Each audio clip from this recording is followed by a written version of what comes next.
Everyone, and welcome to How to Denmark. So today we're going to talk about the application process as well as the document requirements that you need to apply for university here, and specifically CBS.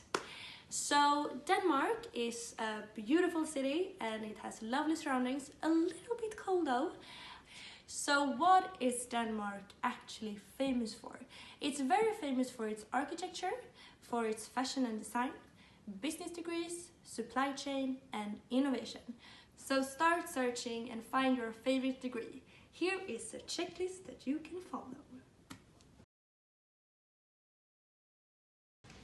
So guys, you need your scanned passport, you need your bachelor's diploma, but if you don't have it right now, you can just upload the list of subjects that you have studied by far, and it's okay to upload the bachelor's diploma later once you get your hands on it, and you have to upload it before the graduation program starts. You also need your grade transcript and all the subjects that you have passed so far or you have failed. You also need your language test, which is TOEFL, IELTS or Cambridge, whatever the requirement is for the degrees. And you can also upload your language test later if you haven't yet taken one.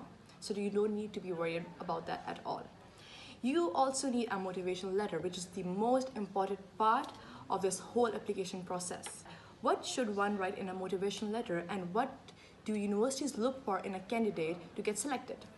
So from my experience, what I wrote was how my past experiences are linked with my future goals, and how the degree that I am doing is going to help me in order to achieve those goals.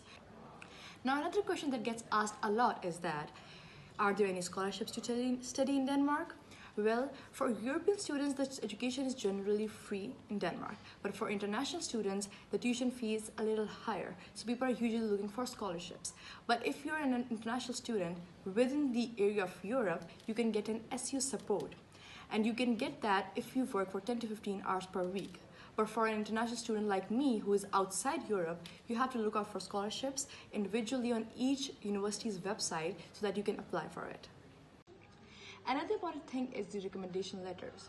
For a recommendation letter to be really convincing and good, you need to be aware of two things.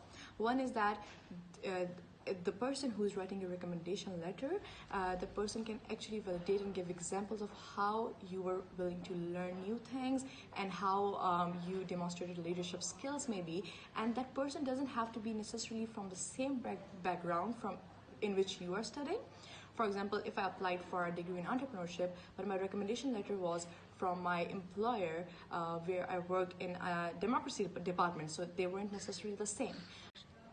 So I hope you guys enjoyed our first video on How to Denmark. If you guys have any questions, feel free to comment below and we are going to reply as soon as we get the time.